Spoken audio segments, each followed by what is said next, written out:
¿Cómo están, chicos? Soy el ingeniero José Palacios, ingeniero en electrónica. El tema que vamos a ver a partir de esta clase es perspectiva del círculo. ¿A qué se refiere esto? Nosotros hemos venido estudiando y aprendiendo, incluso adquiriendo bastante destreza en la lectura y en la representación de objetos poliédricos de caras planas, cuerpos poliédricos cuyas caras son superficies planas. Y si bien los elementos con los que estuvimos trabajando son cuerpos teóricos, estamos en perfectas condiciones para la representación y la lectura y la interpretación de cualquier objeto de la vida real que cumpla con estas condiciones, es decir, que esté compuesto por superficies planas. Por ejemplo, podemos representar una mesa en proyecciones y perspectivas, podemos representar cualquier tipo de cajas, incluso si se detienen a pensar un poquito, se van a dar cuenta, van a advertir que estamos en condiciones de representar o interpretar la representación de una vivienda, de una casa. Ahora bien, en nuestra vida diaria no nos encontramos exclusivamente con objetos compuestos por superficies planas. Muy por el contrario, miramos alrededor y nos vamos a encontrar con un sinnúmero de elementos cuyas superficies son curvas. Y en particular nos encontraremos con la forma circular. Forma circular que, por ejemplo, lo que estamos viendo en la imagen. Elementos de cañerías, ¿verdad? Que están cerrados, que están contorneados por superficies curvas y en particular, como dijimos, por la forma circular. La forma circular que se nos va a presentar en elementos altamente especializados, como los que vemos en la pantalla, o, por el otro extremo, elementos no tan especializados, pero sí de uso mucho más cotidiano, pero que hacen a nuestra vida diaria. Bien, y esa presencia de la forma circular es tan potente en nuestra vida que los sistemas de representación le dedican una serie de capítulos exclusivamente a la representación gráfica de la forma circular, tanto en proyecciones como en perspectiva. Eso es el objetivo de nuestras clases. Si nosotros observamos la figura en pantalla, una rueda, objeto por todos conocido, podemos asumir que lo que estamos viendo es prácticamente una vista de frente de una rueda. Objetivamente es una vista de frente. ¿Y esto es por qué? ¿Por qué podemos aseverarlo? Porque la superficie, el plano en que está contenida esta rueda, esta forma circular, es paralelo al plano de proyección. O bien, dicho de otro modo, es perpendicular a las visuales. Entonces podemos inferir y podemos asegurar con toda certeza que estamos en presencia de una vista de frente que se asocia a la forma circular, a una circunferencia. Vemos claramente que la forma es idéntica. Entonces, primer paso dado, la representación en proyecciones de la forma circular ya está resuelta, es una circunferencia que podremos trazar sencillamente con el compás. Analicemos un poquito esta circunferencia. Esta circunferencia, como ya todos conocemos, de la geometría de la escuela primaria, consta de un punto llamado centro, sus dimensiones van a estar dadas por su diámetro, y de entre los infinitos diámetros que podemos encontrar en una circunferencia, vamos a elegir dos que estarán coincidentes con los ejes cartesianos y que vamos a llamar ejes diametrales. Esos ejes diametrales, por coincidir con el sistema de ejes cartesianos, van a ser perpendiculares entre ellos. Bien, pero esta forma en que se nos presenta acá el objeto circular, esta posición espacial, es bastante particular y no es con lo que nos vamos a encontrar habitualmente, sino por el contrario, vamos a encontrarnos con la forma circular ubicada espacialmente, de modo que los rayos visuales la ataquen en un sentido oblicuo, es decir, que la veremos perspectivada, ¿sí? Y eso es, como dijimos, en la mayoría de los casos. Ahora bien, observando la imagen, nosotros podemos sacar una primera conclusión. Si bien nosotros estamos seguros de que la forma de las ruedas es objetivamente circular, no es así como la estamos viendo. Muy por el contrario, nosotros acá vemos una forma ovoide. En todos los casos, una forma oval. Y esa forma oval va a ser particularmente una elipse. Y acá otra conclusión fuerte que podríamos anotar. Una circunferencia en perspectiva deforma en una elipse. Bien. Sigamos analizando, sigamos sacando conclusiones a partir de esta imagen. Vamos a definir otro elemento geométrico ya conocido, pero que reflotamos en este caso, en este momento, que es el eje de revolución. El eje de revolución, que están acá enfatizados en rojo, se define como el eje imaginario alrededor del cual giraría el elemento circular. Y este eje de revolución es el que se va a usar para definir la posición espacial en la que se ubicará una determinada elipse. Tan es así que, por ejemplo, nosotros diremos que esta elipse que vemos acá, que estamos señalando, tiene un eje de revolución vertical, por ejemplo. Y luego, las fotografías no han sido tomadas al acaso, sino que, si bien, como estamos planteando la representación en perspectiva de la forma circular, nosotros trabajamos con perspectiva dimétrica y sabemos que las direcciones fundamentales, direcciones principales de la perspectiva dimétrica son vertical 7 grados y 42 grados. Acá se ha buscado que las elipses, en este caso las ruedas, tengan su eje de revolución sobre 7 grados, sobre la vertical que vimos recién y sobre 42 grados. El objetivo de estas clases, como lo decía su título, Perspectiva del Círculo, va a ser la obtención o el aprendizaje de los métodos gráficos que los sistemas de representación nos dan para representar las elipses con eje de revolución sobre la vertical, con eje de revolución sobre los 7 grados o con eje de revolución sobre los 42 grados. Bien, dijimos que la circunferencia en perspectiva deforma en una elipse que ya conocemos de la geometría elemental desde el secundario, incluso estarán ustedes en este momento estudiándolas en geometría analítica.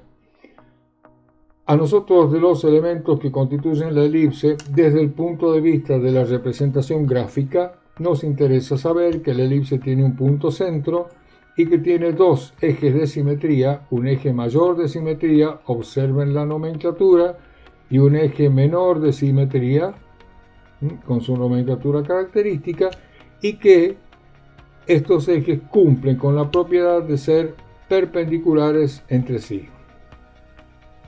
Bien, perfecto. Sigamos analizando estos elementos. Fíjense, tenemos acá un elemento de revolución muy sencillo, una figura tronco cónica, podría ser un balde, si es que se les ocurre asociarlo con un objeto real. Esta figura tiene su eje de revolución en azul, está ubicado en sentido vertical, y la circunferencia de la base mayor va a estar representada por esta elipse, como habíamos dicho, y en esa elipse podemos distinguir claramente los ejes de simetría, eje mayor de simetría y eje menor de simetría. Y de acá surge de inmediato una primera observación, que también debería ser anotada. El eje de revolución coincide en el dibujo con el eje menor de simetría. Si bien espacialmente no coinciden, pero en el dibujo van a verse como coincidentes. Anoten entonces también esa particularidad. El eje de revolución coincide con el eje menor de simetría. En este otro caso, el eje de revolución del objeto está ubicado sobre 7 grados, la elipse de la base tiene su eje mayor de simetría y su eje menor de simetría, y vemos que también se cumple la premisa que habíamos puntualizado anteriormente, es decir que el eje de revolución coincide con el eje menor de simetría. Y en el último caso, el objeto se presenta con su eje de revolución sobre 42 grados, tendremos el eje mayor de simetría y el eje menor de simetría de la elipse de la base, y vemos que se comprueba la premisa anterior, es decir que el eje de revolución coincide con el eje menor de simetría para cualquier elipse de las que estamos estudiando. Con esa premisa vamos a abocarnos entonces a obtener el método gráfico para la construcción y el trazado de las elipses. Bien, en la imagen vemos una circunferencia que ha sido inscripta dentro de un cuadrado. ¿Sí? ¿Qué vemos acá? ¿Qué conclusiones, qué observaciones podemos hacer? Primero, el diámetro de la circunferencia, por estar inscripta en el cuadrado, es igual al valor del lado del cuadrado. O sea que el diámetro de la circunferencia coincide con el valor del lado del cuadrado. Además vemos que la circunferencia es tangente al cuadrado en el cruce del eje diametral. O sea que donde los ejes diametrales cortan al lado del cuadrado, en ese punto la circunferencia va a ser tangente a los lados del cuadrado, o sea que va a seguir la dirección de los lados del cuadrado. Bien, perfecto. Ahora bien, ese cuadrado podría ser perfectamente una cara de un cubo, que vemos aquí en proyecciones. En vista de frente, vemos que sobre la cara frontal del cubo se inscribió una circunferencia verde con sus ejes diametrales.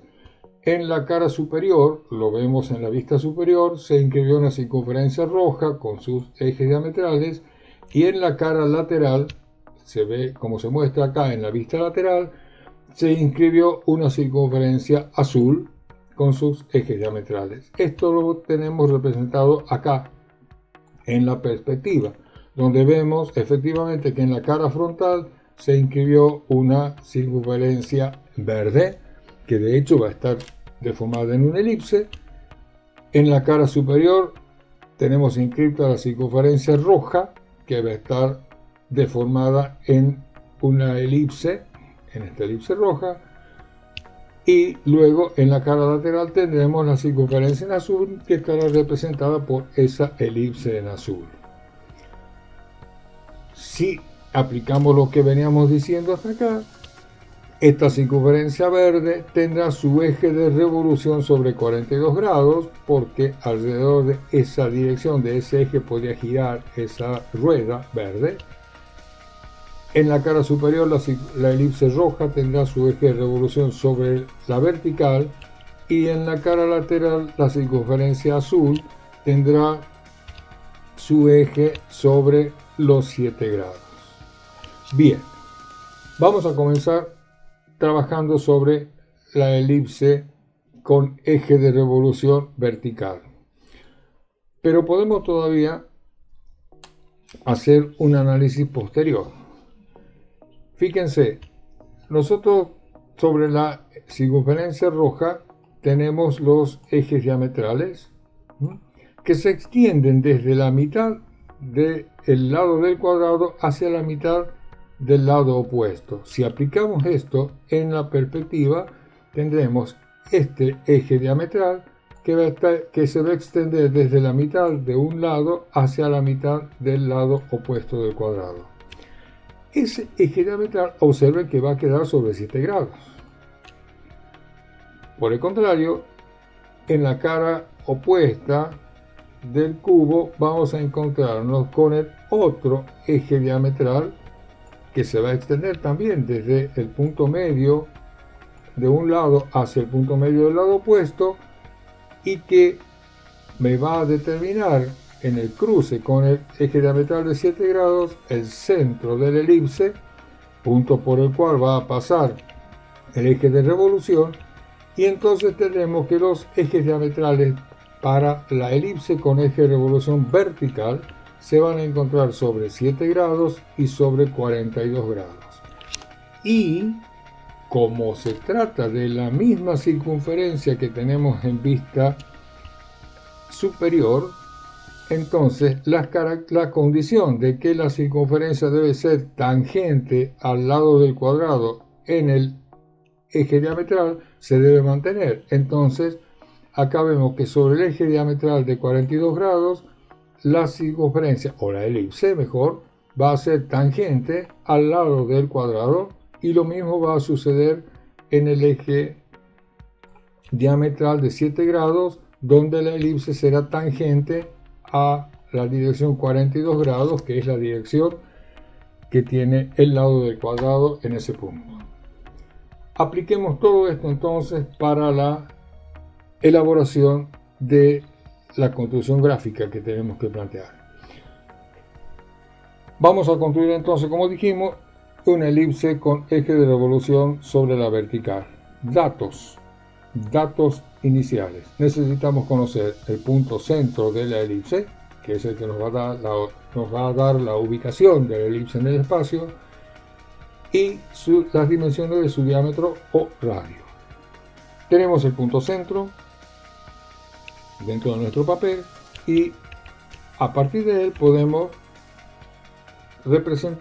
trazar las direcciones fundamentales de la perspectiva dimétrica, horizontal y vertical, 7 grados y 42 grados, como en cualquier perspectiva, pasando siempre por el centro, que es lo que nos interesa.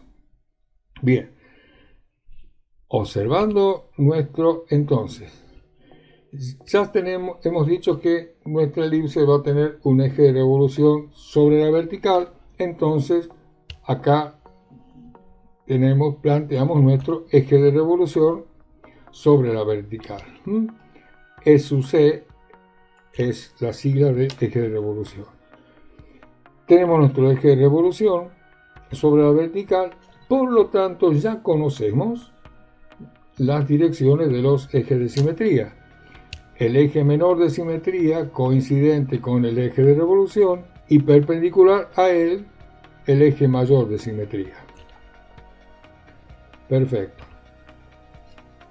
Del cuadrado inicial, nosotros habíamos dicho que los ejes diametrales coinciden. El eje de 7 grados tendrá la dimensión del lado del cuadrado y el eje de 42 grados tendrá como dimensión la mitad del lado del cuadrado, como en cualquier perspectiva. Entonces, nosotros podemos plantear que sobre los 7 grados podemos medir el valor radio, porque entonces tendremos el diámetro, y podemos medir radio sobre el eje diametral de 7 grados y radio sobre 2 en el eje diametral de 42 grados, como lo habíamos analizado en el cubo. Y también tendremos la dirección de sus tangentes, que habíamos dicho que seguían la dirección de los lados del cubo, de los lados de la cara del cubo, y que serían 7 grados sobre el eje diametral de 42 grados y 42 grados sobre el eje diametral de 7 grados. Bien, o sea que ya tenemos 4 puntos de paso de la elipse, que serán estos 4, que eran resultado directamente de medición, y la dirección de sus tangentes en esos puntos.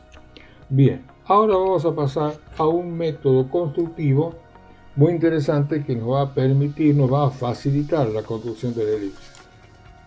Nuestro punto A es el punto que habíamos medido sobre el eje diametral, ¿verdad?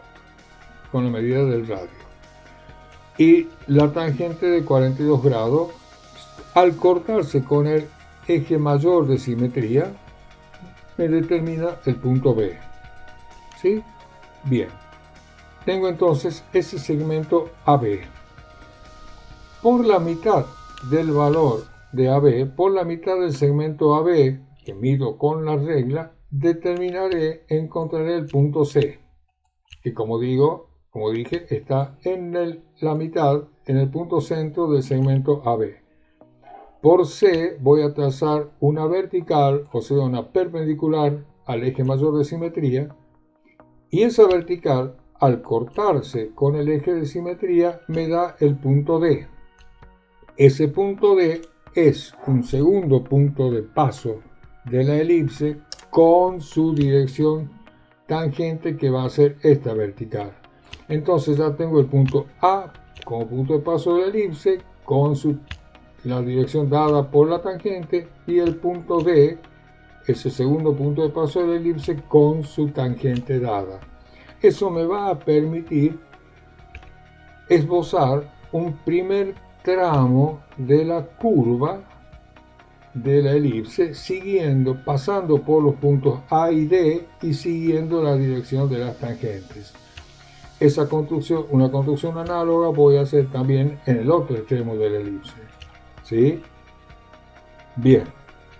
Por simetría, aplicando solo condiciones de simetría, aprovechando que tengo el eje mayor de simetría allí presente, voy a medir la separación entre el punto A y el eje de simetría y la aplicaré hacia el otro lado para tener también otra guía del paso de la curva en ese punto. Y voy a aplicar la misma construcción al otro lado de la elipse, y fíjense, ya tengo la construcción, ya he logrado los cabezales de la elipse, los extremos de la curva.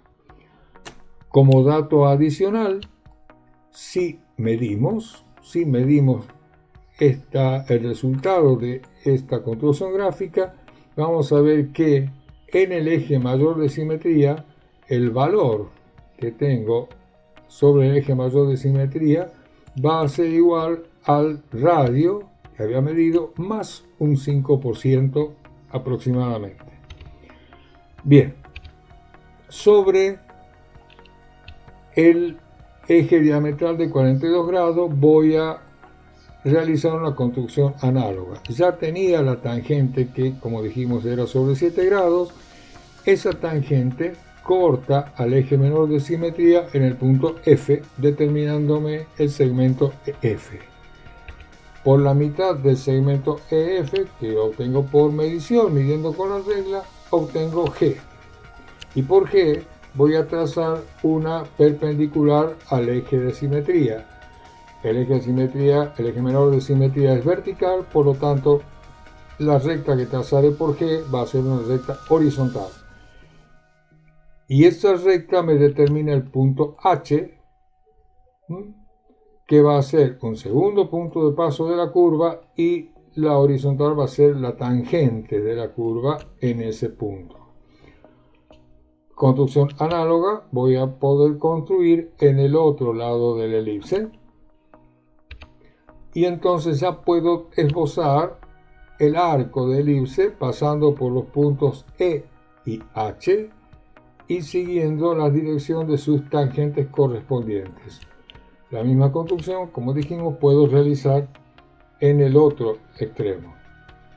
Y así entonces ya me va a quedar, fíjense, esbozada la curva, la elipse completa, y me va a bastar solamente unir con arcos de elipse, completar la forma, tratando de que la elipse sea una curva armoniosa, que no tenga quiebres en lo posible, lo más parecido a lo que vemos en la imagen.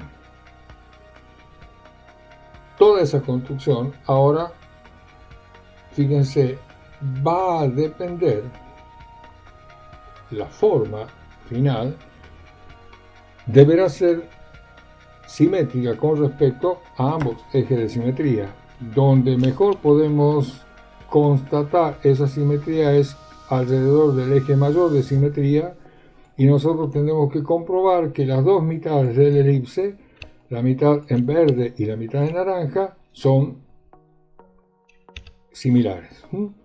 Bien. Y por último, nosotros sabemos que toda la construcción va a ser realizada en suave, y si fuese necesario reforzar, reforzaremos la curva, como se está viendo en pantalla. Bien, hemos logrado la construcción de una elipse con eje de revolución sobre 7 grados. La técnica constructiva que acabamos de describir debe ser memorizada por ustedes, aprendida su aplicación. De hecho, la van a aprender solo con la práctica, y a partir de acá, ¿qué resta? Resta que ustedes practiquen el trazado de estas elipses, hoja en blanco, y tracen 5, 10 elipses de las medidas que a ustedes se les ocurra, diferentes medidas, y comienzan a practicar, de modo que lleguemos a trazar una elipse, una buena elipse, de buena forma, en no más de 3 o 4 minutos.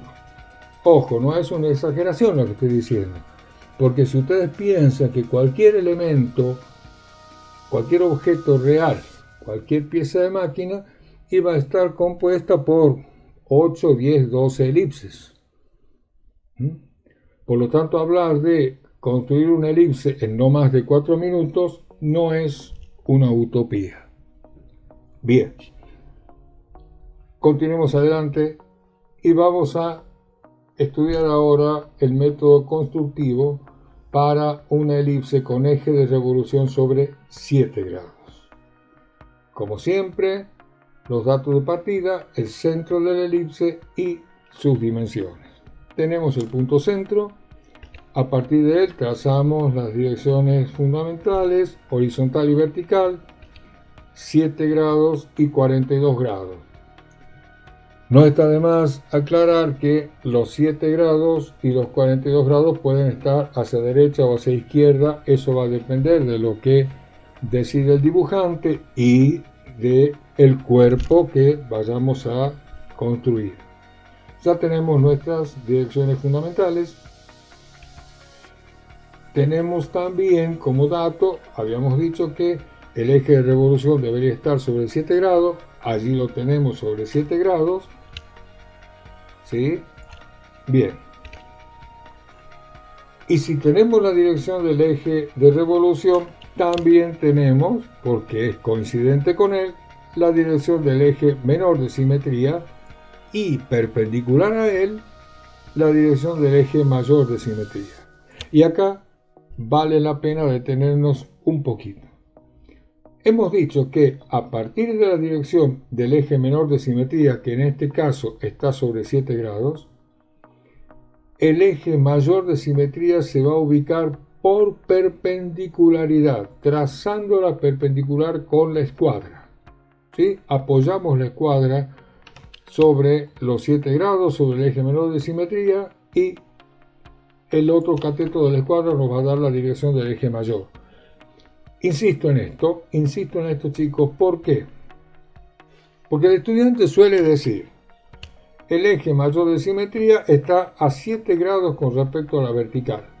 Sí, señor, tiene razón, está a 7 grados con respecto a la vertical.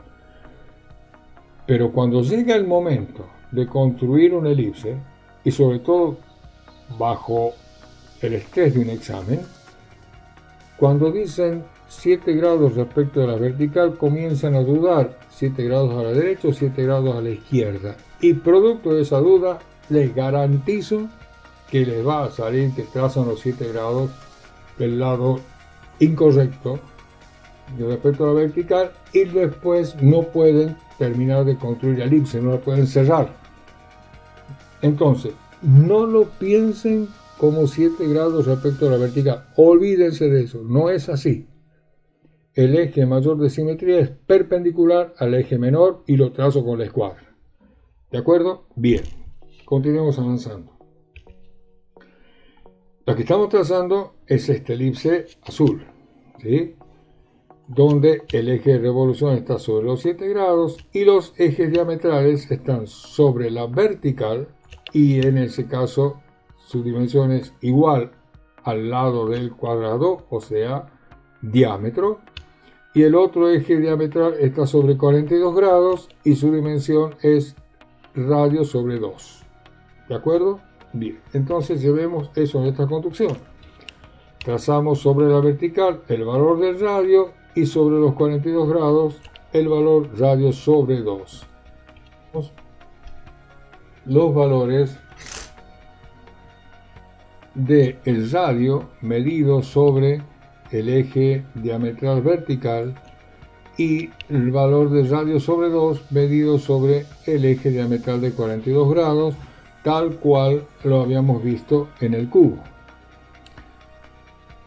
Y luego tendremos también entonces las direcciones de las tangentes en cada uno de los ejes diametrales, de acuerdo como vimos en los lados del cuadrado en perspectiva. Sobre el eje diametral vertical, sobre la vertical tendremos tangentes a 42 grados, y sobre el eje de 42 grados tendremos tangentes verticales. Ya tenemos entonces 4 puntos de paso de la elipse con sus respectivas tangentes. Y ahora vamos a desarrollar otra vez un método constructivo muy similar al que hemos empleado en la elipse con eje de revolución vertical. Teníamos el punto A, que está determinado sobre la vertical y que había sido medido, obtenido por medición, y por él teníamos la tangente de 42 grados que va a cortar al eje de simetría en el punto B, determinándome el segmento AB. Ese segmento AB deberá ser medido y me va a permitir en su punto medio determinar el punto C. ¿Sí? Bien, por C voy a trazar una perpendicular al eje de simetría, por lo tanto esta recta será de 7 grados, y esa recta de 7 grados me determina sobre el eje de simetría el punto D. El punto D será un segundo punto de paso de la elipse con su tangente sobre 7 grados. Entonces ya tengo 2 puntos de paso que me van a permitir esbozar la curva del cabezal de la elipse, del extremo de la elipse, por esos puntos. La curva en azul que tenemos allí, una construcción análoga voy a realizar en el otro extremo de la elipse, y luego por simetría voy a completar el arco de curva midiendo la separación entre el punto A y el eje de simetría y aplicando ese valor hacia el otro lado. Y voy a tener ya los dos extremos de mi elipse, ¿sí? Bien, Sobre el eje de 42 grados voy a realizar una construcción análoga. Ya teníamos el punto E, que es este punto, el punto E obtenido por medición y su tangente que era vertical. Esa tangente va a cortar al eje diametral en el punto F, determinando el valor EF, ¿sí? Y por el punto medio de él voy a trazar una perpendicular al eje de simetría, o sea, en este caso será perpendicular a los 7 grados, determinando el punto H, que va a ser punto de paso y a la vez tendré la tangente que me permite trazar la curva de la elipse en su paso por el punto E y por el punto H, ¿sí? Esa construcción voy a repetirla del otro lado de la elipse, recuerden que es simétrica, y entonces ya tengo esbozada la curva completa, porque fíjense, tengo 1, 2, 3, 4, 5, 6, 7, 8 puntos de paso de la elipse. Me resta solo completar la curva, como dijimos antes, de la forma más armoniosa posible. Entonces ya trazo la curva completa. Toda esta construcción, recuerden que debe realizarse en suave, y luego, llegado el caso, voy a reforzar. Bien, puedo controlar la forma de la elipse verificando que las dos mitades sean iguales, la mitad izquierda de la mitad derecha sean iguales respecto al eje de simetría, y luego, si tengo que reforzar la elipse, la voy a reforzar como vemos en la imagen. Bien, habiendo llegado a este punto, ya tenemos los dos métodos constructivos para trazar una elipse con eje de revolución vertical y también para trazar una elipse con eje de revolución sobre 7 grados. Solo nos resta practicar, aprendernos, memorizar los métodos y adquirir la destreza necesaria para trazar buenas elipses, recordando que las elipses van a ser solo parte constitutiva de representación de objetos reales, y eso lo vamos a ver en el video siguiente.